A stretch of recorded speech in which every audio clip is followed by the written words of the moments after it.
মাওলা মক্কেল বোধহয় একটা পায়লা।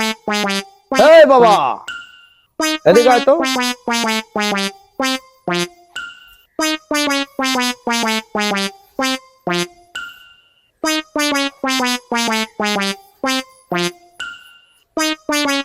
কি বলেন?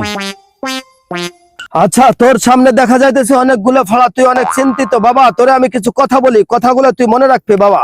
কি কথা বলেন? তোরে আমি কিছু কথা বলতেছি বাবা, কথাগুলো তুই দেখবি তোর কথাগুলো সত্যি হয় কিনা। একবার বল বিসমিল্লাহ, বিসমিল্লাহ, বল সুবহানাল্লাহ। সুবহানাল্লাহ। এখন তোরে আমি কিছু কথা বলতেছি, কথাগুলো হলো ধর, তোর যখন সামনে আপদ বিপদ আসে তখন তুই মানুষের কাছে টাকা পয়সা, বন্ধু বান্ধব, আত্মীয় স্বজনের কাছে টাকা পয়সা কিছু সাহায্য চাস। তোর সাহায্য কেউ সবাই দিতে চায় ও সময়কালে কেউ দেয় না। কথাটা সত্য না মিথ্যা? সত্য। আমি তোরে কিছু জিনিস দিতে চাই, জিনিসটা যদি তুই ব্যবহার করিস তোর পিছনের কোনো আর তাকানোর সময় থাকবে না, তুই ধরবি লোহা হয়ে যাবে সোনা। কোন? এখন তোর পিছনে আর কোনো তাকানো লাগবে না, যেটা ধরবি তুই সেটা তোর লোহা ধরবি, স্বর্ণ হয়ে যাবে। তুই যে ব্যবসা বাণিজ্যতে হাত দিবি প্রত্যেকটা জিনিস তোর দেখবি কি ব্যবসা অন্য কোন রকম উতরে উঠতেছে।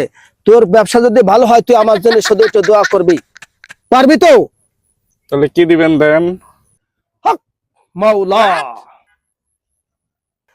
একবার বল বিসমিল্লাহ, বিসমিল্লাহ, একবার বল সুবহানাল্লাহ। সুবহানাল্লাহ। এই ফুলটা তুই এখন নাকের কাছে নিয়ে একটু ঘ্রাণটা নে। এরকম আরো 2 বার ঘ্রাণ নে, তুই একবার নিছস, আরো 2 বার নে।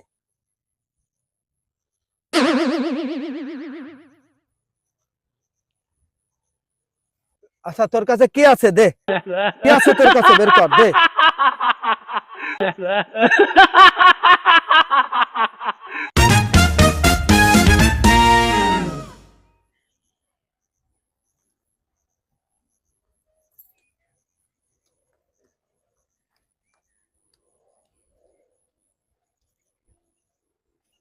তোর এই পকেটে কিছু আছে? এই পকেটে পিছন দিকে তাকাবি না, একদম সোজা চলে যাবি। যা যা বাবা যা। মক্কেল আজকে ভালো, মক্কেল বাঁচিয়ে আজকে মালটা ভালো পেয়ে গেছি। ইয়া